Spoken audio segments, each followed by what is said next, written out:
मैं एक छोटी सी पंक्ति से शुरुआत करना चाहूँगा। वो पंक्ति है कि युद्ध नहीं जिनके जीवन में वो भी बड़े अभागे होंगे, या तो प्रण को तोड़ा होगा या फिर रण से भागे होंगे। मैं बात कर रहा हूँ राष्ट्र कवि श्री रामधारी सिंह दिनकर जी।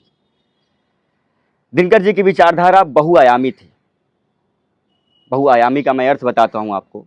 बहुआयामी मतलब होता है ऐसे व्यक्ति जिसकी विशेषज्ञता अनेक विषयों में हो, यानी विभिन्न विषयों में उनकी विशेषज्ञता हो, इसको बहुआयामी कहा जाता है। दिनकर जी सिर्फ और सिर्फ एक कवि नहीं थे, एक समाज सुधारक, एक राष्ट्र प्रेमी और एक सांस्कृतिक मर्मज्ञ भी थे।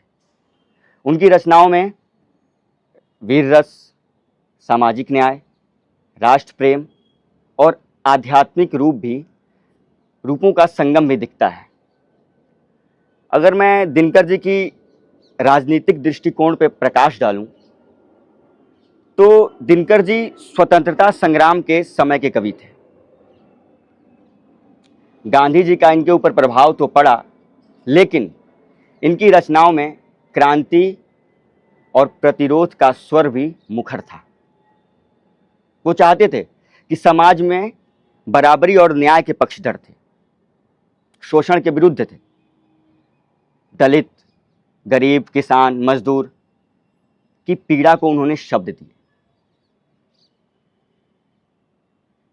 अगर मैं इनकी सांस्कृतिक दृष्टिकोण को देखूं तो वो ये चाहते थे कि जो भारतीय संस्कृति है वो आधुनिक युग से उसको जोड़ना चाहते थे वो।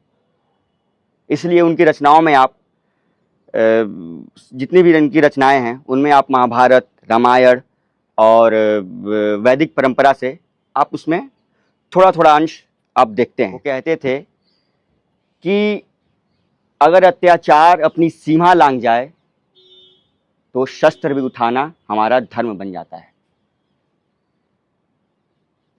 वो कहते थे कि इंसान को भगवान के भरोसे नहीं बैठना चाहिए, अभाग्य के भरोसे नहीं बैठना चाहिए, उनको खुद मेहनत करनी चाहिए। वो कहते थे कि नारी सिर्फ और सिर्फ एक प्रेम की जननी नहीं है, एक आत्मीय स्वतंत्रता की जननी है।